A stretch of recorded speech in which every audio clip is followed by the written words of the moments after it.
Presiden Joko Widodo, Jokowi, Ketua Mahkamah Konstitusi Anwar Usman, Wali Kota Solo Gibran Rakabuming Raka, dan Ketua Umum PSI Kaesang Pangarep dilaporkan ke Komisi Pemberantasan Korupsi, KPK, Senin, 23 Oktober 2023.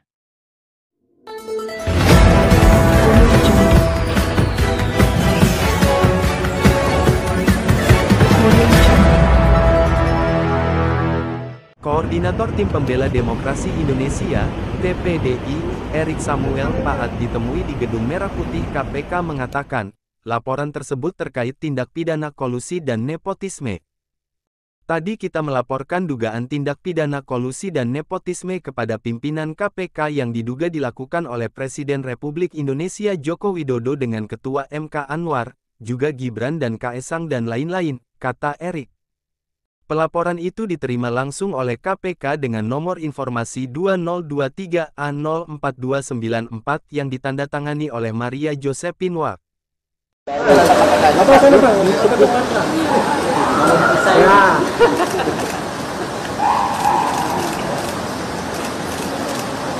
Kanan Pak, Deputi Pak, tengah Pak.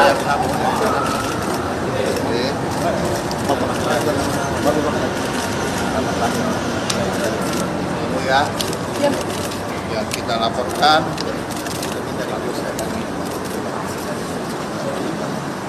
ini nama yang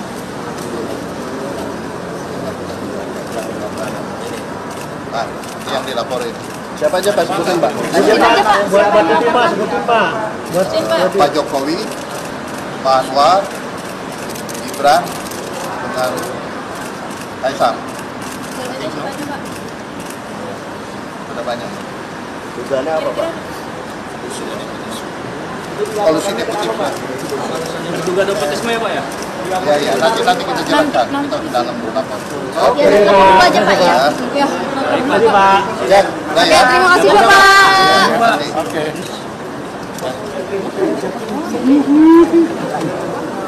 Pak Jokowi, Anwar Gibran. Kaesang.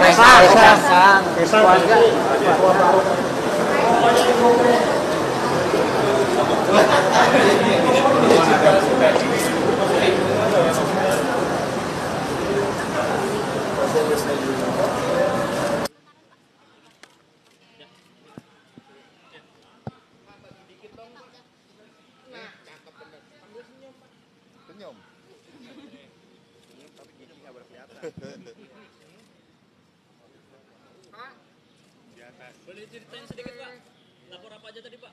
Bentar ya, sudah?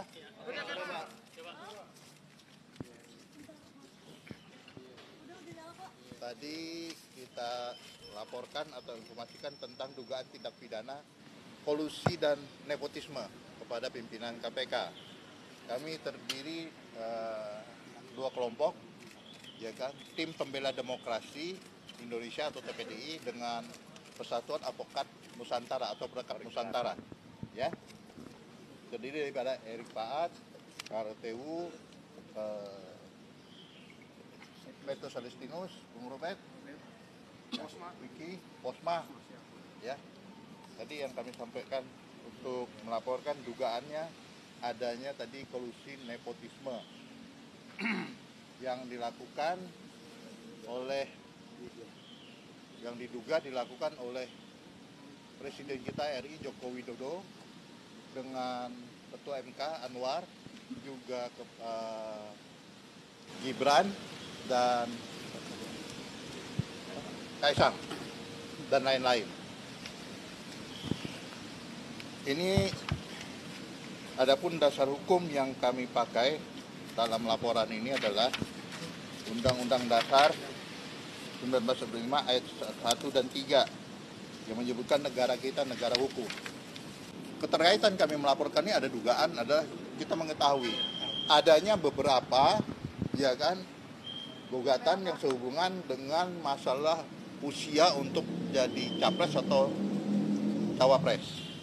Ya, di situ kita melihat bahwa kedudukan Ketua MK sekaligus juga sebagai Ketua Majelis Hakim. Kita melihat dulu ya, Kemudian ada permohonan yang berkaitan, di mana juga Presiden, di dalam setiap ada permohonan ini Presiden dipanggil, dan juga DPR. Karena ini berkaitan dengan undang-undang. Jadi mereka hadir. Nah, kemudian di dalam daripada salah satu permohonan atau gugatan ke DMK ini menyebutkan nama si Gibran. Ya. Kemudian ada juga gugatan yang dilakukan Ketua PSI dalam hal ini kita mengetahui bahwa Kaisang juga jadi Ketua PSI. Apa? PSI. Nah, kaitannya bahwa Presiden dengan Anwar itu ipar. Kita tahu ya. Karena dia kawin Ketua MK menikah dengan adiknya Presiden yaitu Jokowi. Nah, kemudian Gibran anaknya. Berarti dengan Ketua MK hubungannya sebagai paman dengan ponakan. Kemudian lagi PSI yaitu Kaisang ada keponakan dengan paman. Nah, ini ada sesuai dengan undang-undang daripada kekuasaan kehakiman, ya kan, kalau punya hubungan kekeluargaan itu ketuanya majelisnya itu harus mengundurkan diri. Itu tegas. Tapi kenapa Ketua MK membiarkan dirinya tetap menjadi Ketua Majelis Hakim? Nah, ini ada keterkaitan kedudukan daripada Presiden Jokowi itu sebagai salah satu pihak juga yang harus hadir di dalam persidangan ini. Kenapa tidak mengundurkan diri? Nah, sebagai seorang Ketua MK, masa tidak tahu undang-undang daripada kekuasaan kehakiman? Harusnya dengan tegas dari awal, saya tidak berhak. Karena berbenturan kepentingan. Senyatanya kan tidak. Diam-diam saja. Lebih-lebih lagi adalah di sini Presiden Jokowi juga hadir itu dihadiri oleh kuasa hukumnya, tidak juga menyatakan, meminta supaya Ketua MK, yaitu Ketua Majelis Hakim Pak Anwar itu mundur. Karena berbentur kepentingan.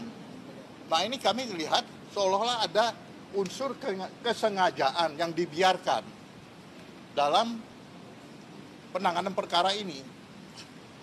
Nah, itu yang kami lihat adalah dugaan kolusi nepotismenya antara Ketua MK sebagai Ketua Majelis Hakim dengan Presiden Jokowi, dengan keponakannya Gibran, juga keponakannya Kaisang. Itu intinya. Selain keluarga Pak Jokowi kan saya melihat itu ada 9 hakim MK termasuk panitera yang dilaporkan. Ya, apa alasan dasarnya? Itu kan yang menurut kami, karena kan kalaupun hakim-hakim itu juga harus mengetahui, harusnya kan minimal menyuarakan juga hal itu. Kenapa diam semua? Iya kan? Walaupun dia anggota majelis, dia tahu dia pimpinannya itu mempunyai hubungan kekeluargaan, hubungan kerabat, harusnya menyampaikan dengan, ya kan? Tidak bisa. Ini melanggar. Ini kan sedang dilaporkan ke Dewan Etik. Ya, kami juga yang melaporkan. Sudah kami laporkan. Ya. Pak, lalu laporan itu apakah diterima oleh KPK? Terima. Tadi sudah saya sampaikan yang saya foto tadi, diterima. Kita tunggu aja tindak lanjutnya. Kita berharap negara ini kan jadi bersih. Bagaimana masyarakat mau percaya dengan kepemimpinan yang akan datang? Ini kan bicara tentang pemimpin negara ini kan. Bagaimana mau percaya dengan nanti kalau yang terpilih presidennya si anu gitu kan. Apalagi berkaitan dengan kalau yang cawapresnya adalah Gibran, kemudian menang, orang jadi bertanya-tanya gitu kan. Sementara negara kita negara hukum. Bagaimana mau terjadi penegakan hukum? Sudah terjadi adanya dugaan kolusi dan nepotisme. Gimana mau menegakkan hukum? Nah, ini berkaitan juga akhirnya dengan masalah korupsi. Tidak akan terjadi. Kalau pemimpinnya saja sudah melanggar hukum, siapa yang mau didengar? Siapa yang mau dihormati? Iya kan? Sudah tidak ada lagi. Bagaimana negara ini mau bangun? Bagaimana negara ini mau jadi negara yang betul-betul bersih dari permasalahan-permasalahan hukum? Jadi sebenarnya kita negara hukum harus bersumber berdasarkan hukum. Nah, dari awalnya saja sudah terlihat terjadi pelanggaran-pelanggaran hukum.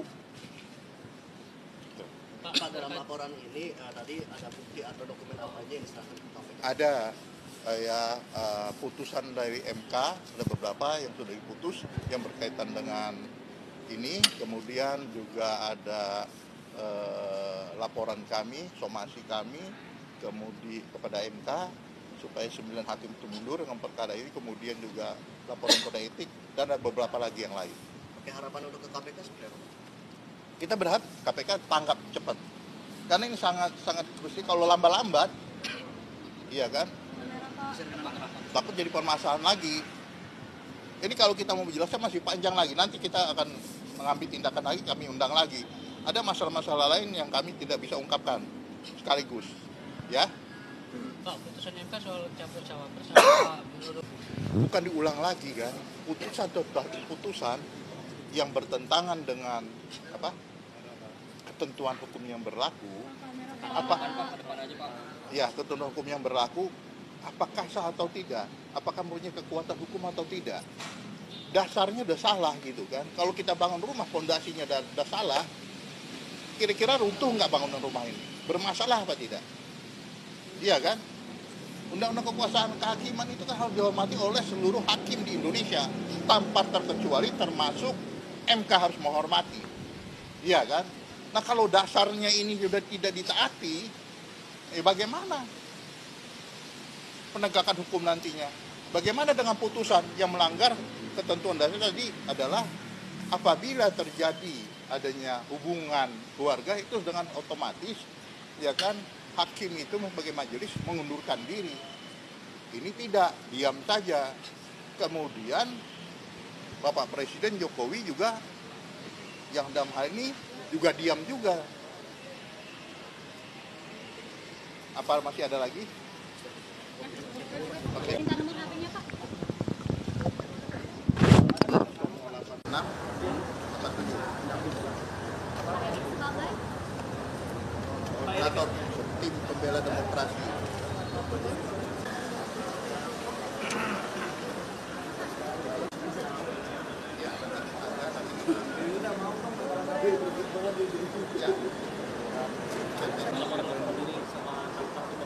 Ya.